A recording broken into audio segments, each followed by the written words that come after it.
જય Hind. Gujarati study education ચેનલમાં તમારા દરેકે દરેક મિત્રોનું હાર્દિક સ્વાગત છે. તો મિત્રો, અત્યારે ધોરણ 10 અને 12ની બોર્ડની એક્ઝામ મિત્રો 2024 ચાલી રહી છે. તો એની અંદર આવતીકાલે એટલે કે તારીખ 14/2023/2024ના રોજ ધોરણ 12નું મિત્રો ઇતિહાસ વિષયનું મિત્રો પેપર છે અને બોર્ડ એક્ઝામ 2024નું એટલે કે તો મિત્રો એના માટે તમારે પૂર્વ તૈયારી મિત્રો આપણે તમારી સમક્ષ આપણે આ વિડીયોમાં 50 પ્રશ્નો મિત્રો જોવાના છીએ, જે એમસીક્યુ સ્વરૂપે છે, જે મોસ્ટ આઈએમપી પ્રશ્નો છે આપણે વિડીયોમાં જોવાના છે. તો વિડીયો પૂરેપૂરો જો શરૂઆત કરીએ આપણે વિડીયોની. જે પ્રશ્ન એક તમારી સમક્ષ છે, તો પ્રશ્ન છે શું છે? પ્રશ્ન છે કે ભારતમાં રાષ્ટ્રીય અભિલેખાગાર ક્યાં મિત્રો આવેલો છે? તો મિત્રો જવાબ આવશે ઓપ્શન ડી, દિલ્હીમાં. મિત્રો આપણે ફટાફટ રિવિઝન કરી લઈએ છીએ. તો ઓપ્શન ડી, દિલ્હી. પ્રશ્ન આગળ જોઈએ આપણે કે કેટલા વર્ષનો સમયગાળો ઇતિહાસ લેખનની દ્રષ્ટિએ મહત્વનો છે? તો મિત્રો 200 વર્ષનો. ઓપ્શન સી આવશે 200 વર્ષ. પ્રશ્ન આગળ જોઈએ આપણે કે પોર્ટુગલનું પાટનગર કયું છે? તો આવશે લિસ્બન. ઓપ્શન એ જવાબ આવશે લિસ્બન. પ્રશ્ન આગળ આપણે કે ઇતિહાસ જાણવા માટે શું અગત્યનું છે? તો દસ્તાવેજ. ઓપ્શન બી જવાબ આવશે દસ્તાવેજ. પ્રશ્ન આગળ માનવ જીવનની પ્રયોગશાળા તરીકે કોને ગણવામાં આવે છે? તો ઇતિહાસને. ઓપ્શન બી જવાબ આવશે ઇતિહાસ. પ્રશ્ન આગળ જોઈએ કે ગુજરાતમાં રાજ્યકક્ષાએ અભિલેખાગાર ક્યાં આવેલો છે મિત્રો? તો ઓપ્શન ડી આવશે જવાબ ગાંધીનગરમાં. પ્રશ્ન આગળ આપણે કે કોને ઇતિહાસની આંખ તરીકે ઓળખવામાં આવે છે? કોને ઇતિહાસની આંખ તરીકે ઓળખવામાં આવે છે? તો ભૂગોળને. ઓપ્શન બી જવાબ આવશે ભૂગોળ. પ્રશ્ન આગળ જોઈએ આપણે કે વાસ્કો દ ગામા ક્યારે ભારત આવ્યો હતો? તો 1498માં. જવાબ આવશે ઓપ્શન એ.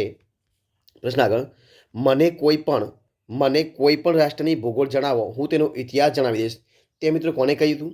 તો નેપોલિયન બોનાપાર્ટ એટલે નેપોલિયન. જવાબ આવશે ઓપ્શન બી જવાબ નેપોલિયન. પ્રશ્ન આપણે આગળ જોઈએ કે ભારતમાં પોર્ટુગીઝનું મુખ્ય મથક કયું હતું? તો ગોવા. ઓપ્શન એ જવાબ છે ગોવા. પ્રશ્ન આગળ ગોવાના દસ્તાવેજોનું અધ્યયન કરી વિસ્તૃત અહેવાલ કોણે મિત્રો તૈયાર કર્યો હતો? તો એ તૈયાર કર્યો હતો સુરેન્દ્રનાથ સેને. કોને? ઓપ્શન સી જવાબ સુરેન્દ્રનાથ સેન. પ્રશ્ન આગળ જોઈએ આપણે કે ડચ ઈસ્ટ ઇન્ડિયા કંપની જો કયો હશે? ડચ ઈસ્ટ ઇન્ડિયા કંપનીના 8000 કરતાં વધારે દસ્તાવેજો ક્યાંથી મળી આવે છે? તો કોલંબોમાંથી. જવાબ ઓપ્શન સી કોલંબો. પ્રશ્ન આગળ પોર્ટુગીઝોની ભારતમાં થયેલી પ્રવૃત્તિઓ વિશેની માહિતી કયા પુસ્તકમાંથી મળે છે? તો history of Christianity in India. કઈ આવશે? History of Christianity of in India. જવાબ આવશે ઓપ્શન ડી. જોઈએ પ્રશ્ન આગળ લોરેન્સનો જો શું છે પ્રશ્ન કે લોરેન્સનો કયો ગ્રંથ મહત્વપૂર્ણ ઐતિહાસિક સામગ્રી આપે છે? તો આવશે એંગ્લો ફ્રેન્ચ વોર. કયો આવશે? Anglo French war. Option D જવાબ. આગળ report on the Portuguese records ગ્રંથ કોણે લખ્યો છે? તો આવશે એફ.સી. ડનવર્સ. શું આવશે? એફ.સી. ડનવર્સ. ઓપ્શન ડી જવાબ. જોઈએ પ્રશ્ન આગળ કે ડચ ઈસ્ટ ઇન્ડિયા કંપનીના ભારત સાથેના સંબંધી માહિતી મિત્રો ક્યાંથી મળે છે? તો બટાવિયા. ઓપ્શન ડી જવાબ બટાવિયા. પ્રશ્ન આગળ જોઈએ આપણે કે history of the French in India પુસ્તક મિત્રો કોણે લખ્યું છે? તો આવશે જીબી મેરેસન. ઓપ્શન સી જવાબ જીબી મેરેસન. પ્રશ્ન આપણે આગળ જોઈએ કે પોર્ટુગીઝ કંપની ભારતમાં કયા નામે ઓળખાતી હતી? તો કયા નામે? તો એસ્ટાડોડા ઇન્ડિયા. ઓપ્શન સી જવાબ એસ્ટાડોડા ઇન્ડિયા. પ્રશ્ન આગળ જોઈએ આપણે કે ફ્રેન્ચ ઈસ્ટ ઇન્ડિયા કંપની સાથે સંકળાયેલા દસ્તાવેજો ક્યાં જળવાયા હતા? તો પેરિસમાં. ઓપ્શન બી જવાબ પેરિસ. પ્રશ્ન આપણે આગળ જોઈએ કે દક્ષિણ ભારતના ઇતિહાસની રૂપરેખા ગ્રંથ કોણે લખ્યો છે? તો એ લખ્યો છે મિત્રો વિલ્કિન્સન. કોને? ઓપ્શન એ જવાબ વિલ્કિન્સન. 1857ના મહાસંગ્રામ વિશે સૌપ્રથમ લખાણ કોણે કર્યું હતું? તો સર સૈયદ અહેમદે. ઓપ્શન ડી જવાબ સર સૈયદ અહમદ. પ્રશ્ન આગળ જોઈએ આપણે કે ભારતનો પ્રથમ સ્વતંત્રતા સંગ્રામ પુસ્તક કોણે લખ્યું હતું? તો એ લખ્યું હતું વી.આર. સાવરકરે. એટલે જવાબ આવશે ઓપ્શન ડી વીર સાવરકર. પ્રશ્ન આગળ જોઈએ આપણે કે ભારતમાં ઈસ્ટ ઇન્ડિયા કંપનીનું શાસન ક્યાં સુધી રહ્યું હતું? તો ઈસવીસન 1757 થી 1857. જવાબ આવશે ઓપ્શન સી. બરોબર છે. જોઈએ પ્રશ્ન આગળ કે ધ સિપોય મિનિટી ઓફ ઇન્ડિયા પુસ્તક કોણે લખ્યું હતું? તો લખ્યું હતું ડૉક્ટર આર.સી. મજમુદાર. ઓપ્શન સી જવાબ ડૉક્ટર આર.સી. મજમુદાર. પ્રશ્ન આગળ જોઈએ આપણે કે ગુજરાતમાં 1857ના મહાવિદ્રોહ સંદર્ભે કોણે અગત્યનો સંશોધન ગ્રંથ પ્રસ્તુત કર્યો છે? તો doctor R.K.. Dharaiya. Option B જવાબ ડૉક્ટર આર.કે. ધારૈયા. પ્રશ્ન આગળ કે કેમ્બ્રિજ હિસ્ટ્રી ઓફ ઇન્ડિયા ગ્રંથ કોણે લખ્યો છે? તો મિત્રો લખ્યો છે Thompson and Garratt. Option B જવાબ. શું આવશે? Thompson and Garratt. Option B જવાબ. જોઈએ પ્રશ્ન આગળ કે સુરેન્દ્રનાથ સેને કયો ઐતિહાસિક ગ્રંથ લખ્યો છે મિત્રો? તો 1857. ઓપ્શન બી જવાબ 1857. પ્રશ્ન આગળ આપણે બ્રિટિશરોની સામ્રાજ્ય નીતિ પરનું બ્રેડન પોલવેનનું કયું પુસ્તક મહત્વપૂર્ણ છે મિત્રો? તો એ છે land system of British India. કયો આવશે? Land system of British India. જવાબ આવશે ઓપ્શન બી જવાબ. પ્રશ્ન આગળ જોઈએ આપણે કે ભારતમાં બ્રિટિશ રાજનું શાસન ક્યાં સુધી રહ્યું હતું? તો રહ્યું હતું મિત્રો એક ક્યાં સુધી રહ્યું હતું? તો 1858થી 1947 સુધી. ઓપ્શન એ જવાબ. જોઈએ પ્રશ્ન આગળ આપણે. લંડનના ઇન્ડિયા કયું છે? લંડનના ઇન્ડિયા ઓફિસ પુસ્તકાલયમાં ભારતને જાણવા માટેના કેટલા પુસ્તકો છે? તો મિત્રો 50,000. ઓપ્શન ડી જવાબ આવશે 50,000 પુસ્તકો છે. પ્રશ્ન આગળ આપણે જોઈએ કે એબી કીથે ભારતના બંધારણીય ઇતિહાસને લગતું કયું પુસ્તક લખ્યું છે? તો ભારતનો બંધારણીય ઇતિહાસ. ઓપ્શન બી જવાબ આવશે ભારતનો બંધારણીય ઇતિહાસ. ઓપ્શન બી જવાબ.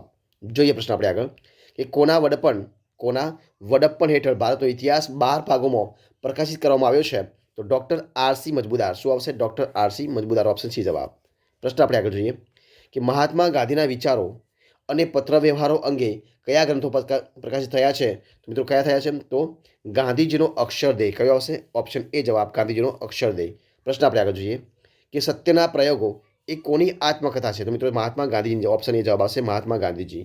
પ્રશ્ન આપણે આગળ જોઈએ કે મહાન ભારતીયો પર નગેન્દ્રનાથ ગુપ્તાએ કયું પુસ્તક લખ્યું છે? તો 7 લાઇવ્સ. ઓપ્શન ડી જવાબ 7 લાઇવ્સ. પ્રશ્ન આપણે આગળ કે પ્રોવર્ટી એન્ડ અનબ્રિટિશ કયું? Poverty and un-British rule in India પુસ્તક કોણે લખ્યું છે મિત્રો? તો દાદાભાઈ નવરોજી. જવાબ આવશે ઓપ્શન બી જવાબ. પ્રશ્ન આગળ ભારતીય સ્વતંત્રતા સંગ્રામ પર ડૉક્ટર તારાચંદે કયું પુસ્તક લખ્યું છે? તો ફ્રીડમ મૂવમેન્ટ ઓફ ઇન્ડિયા. કયું હશે? Freedom movement of India. Option B જવાબ. જોઈએ પ્રશ્ન આગળ કે અંગ્રેજોની નીતિઓ વિશે વી.એ. સ્મિથે કયું પુસ્તક લખ્યું છે? તો ઓક્સફર્ડ હિસ્ટ્રી ઓફ ઇન્ડિયા. કયું આવશે? Oxford history of India. Option B જવાબ આવશે ઓક્સફર્ડ હિસ્ટ્રી ઓફ ઇન્ડિયા. પ્રશ્ન આગળ જોઈએ આપણે કે rise and fulfilment British rule in India પુસ્તક કોણે લખ્યું છે? તો Thomson and Garratt. Option A જવાબ આવશે Thomson and Garratt. Option A જવાબ. પ્રશ્ન આગળ ભારતનો બંધારણ ઇતિહાસ રજૂ કરતો ગ્રંથ કયો છે? ભારતનો બંધારણ ઇતિહાસ રજૂ કરતો ગ્રંથ મિત્રો કયો છે? તો એ છે ઇન્ડિયન કોન્સ્ટિટ્યુશન ઓફ ડોક્યુમેન્ટ્સ. કયો આવશે? Indian constitutional documents. Option A જવાબ આવશે. જોઈએ પ્રશ્ન આપણે આગળ કે ભારતીય રાજાઓ કઈ લિપિમાં સિક્કા ચલાવતા? તો જવાબ આવશે મિત્રો દેવનાગરી. ઓપ્શન ડી જવાબ આવશે દેવનાગરી.